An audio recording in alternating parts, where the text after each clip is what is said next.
গত কয়েকদিন আগে পত্রিকায় দেখেছেন 16 বছর পরে একজনের ব্যাপারে রায় হয়েছে বেকসুর খালাস। 16টা বছর পর তাকে রায় দিচ্ছে আদালত, বেকসুর খালাস। 16 বছর তার জীবনে কেটে গেছে অন্ধকার কারা প্রকোষ্ঠে। 16 বছর পর রিকশাওয়ালা সেই লোকটা বের হয়ে বলতেছে, হে বিচার ব্যবস্থা, 16 বছর পর আমাকে বেকসুর বলার দরকার নাই।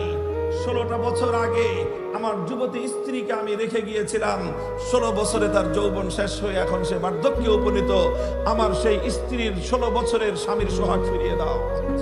আমি যখন কারাগারে যাই, আমার বৃদ্ধা মা আমার খেদমতের মুখাপেক্ষী ছিলেন। আমি চিকিৎসার খরচ জোগালে তার চিকিৎসা হতো। আমি বন্দী হওয়ার কারণে আমার মা ধুকে ধুকে চিকিৎসাহীন অবস্থায় মৃত্যুর কোলে ঢলে পড়ে অন্ধকার কবর জগতে চলে গেছে। 16 বছর পর আমাকে আজ বেকসুর বলার দরকার নাই, আমার কবরবাসী মাকে ফিরিয়ে দাও। আমি 16 বছরে আগে যখন কারাগারে যাই, 6 মাস বয়সে আমার সন্তানকে রেখে গিয়েছিলাম। আজ বের হওয়ার পরে আমার সেই সন্তানের বয়স এখন 16 বছর 6 মাস। আমার সেই সন্তানের 16 বছরের পিতৃস্নেহ ফিরিয়ে দাও। 16টা বছর এই মাসুম বাচ্চা অবহেলায় অনাদরে রাস্তাঘাটে অনাদরে অবহেলায় সে বেড়ে উঠেছে।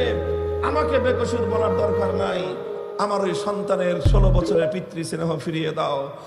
এই কথাগুলোর কোনো জবাব আছে? এটাই হলো